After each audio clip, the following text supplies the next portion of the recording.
Okay, so my name is Matthew Walker, and I'm here to talk about e-waste, um, which is, as you see, we have an old computer here, really old computer, ancient, looks a little dusty.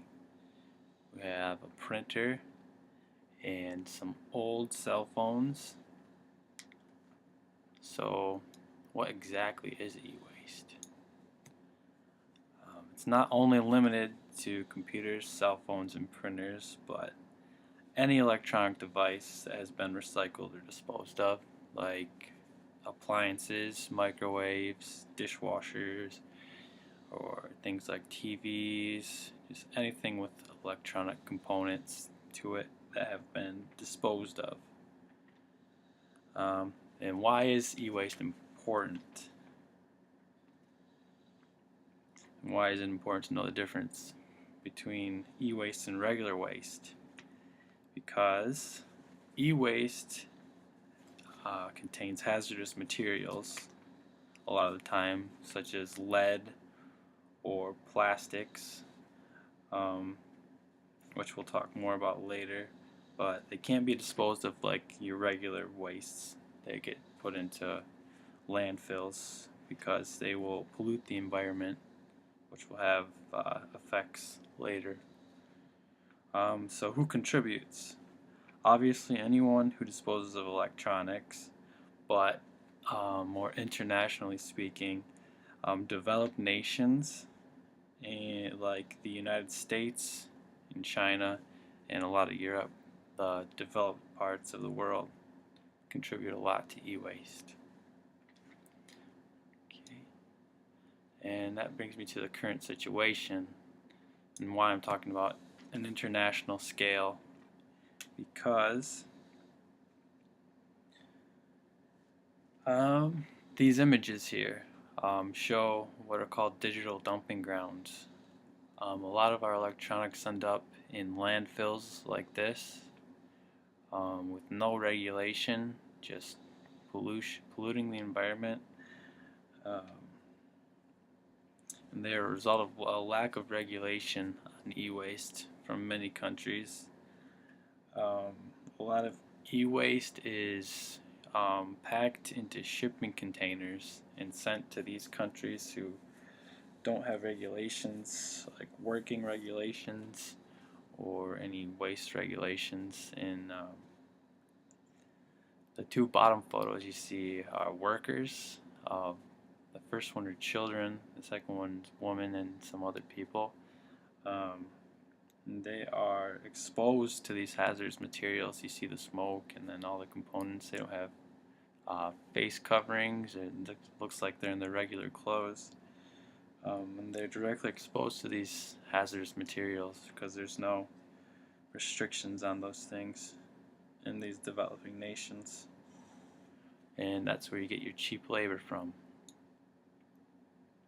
Here's a couple of links to the two videos.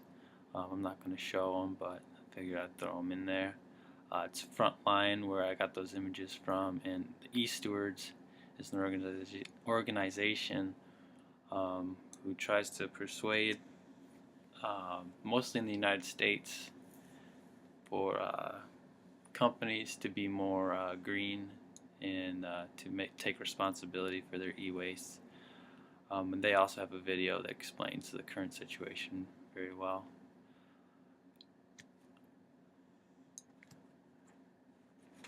Here we have a chart from Robinson's article that I have in my works cited about e-waste.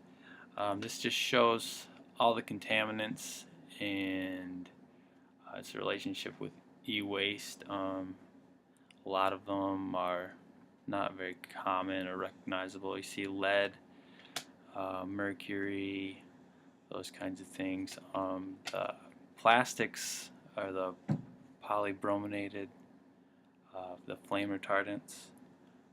Those are cancerous and can cause cancer. A lot of these things can cause birth defects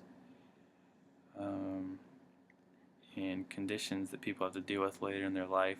and workers aren't aware that they're being poisoned while they're being exposed to these things.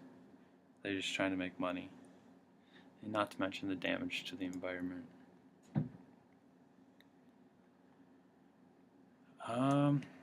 So this is an article by Thomas Kinnaman.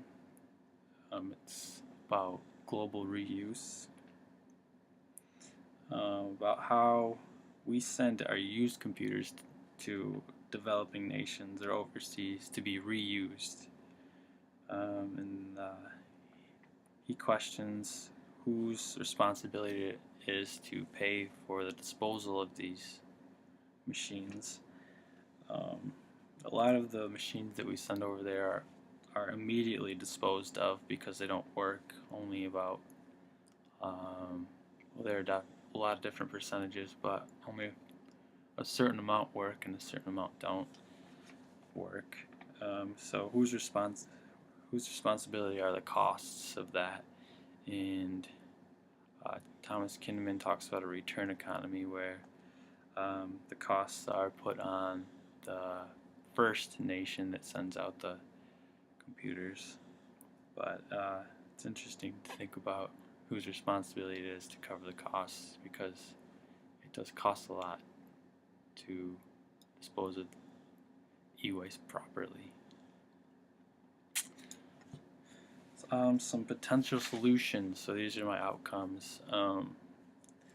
It's already happening naturally is miniaturization, which is the shrinking of electronics. Like your cell phones are shrinking, your computers are shrinking, TVs are getting smaller, everything's pretty much getting smaller. Besides, cell phones are coming back in the other direction, but that's because of the touch screen. But pretty much everything is getting smaller. In the 90s we had those giant monitors and giant towers and everything. Now everything's getting smaller. And new technology goes along with that, like cloud, having one database rather than that you can save your stuff on and access rather than many different databases and machines. And machines that are being combined, like printers, scanners, like everything in one, will reduce the amount of electronics needed. And a lot of companies are aware of the pollution and are going green and being responsible about it, which leads me to the pressure from environmental organizations. Companies like eStewards and all kinds of organizations put pressure on companies to remove the pollutants from their electronics and replace them with something more environmentally friendly. So that pressure is moving us in the right direction. Government regulation. A lot of e-waste is actually smuggled into shipping containers, and it's under the government's radar because they don't really regulate it well. And passing the laws, there are laws, but the e-waste still gets through, so it has to be regulated. Like, it has to be checking on the shipping containers and just a more efficient process. And investments in recycling technologies. The trends are all that e-waste is growing. You got developing nations coming up like India who are producing even more e-waste. And as countries develop, they'll all be getting into electronics. So we'll always have more e-waste, and more people are using more electronics. So it would be I think, good investment to invest in recycling of e-waste. I think a lot of laws are going to be passed and a lot of restrictions on e-waste, so it'll have to be disposed of properly. In one of the videos, there was a man who invested in, I think it was in India, an entire factory that sorted out and recycled e-waste safely, and he came out with like jewelry and gold and stuff like that, and it was profitable investment. So more things like that need to happen. And that Here's my works cited page.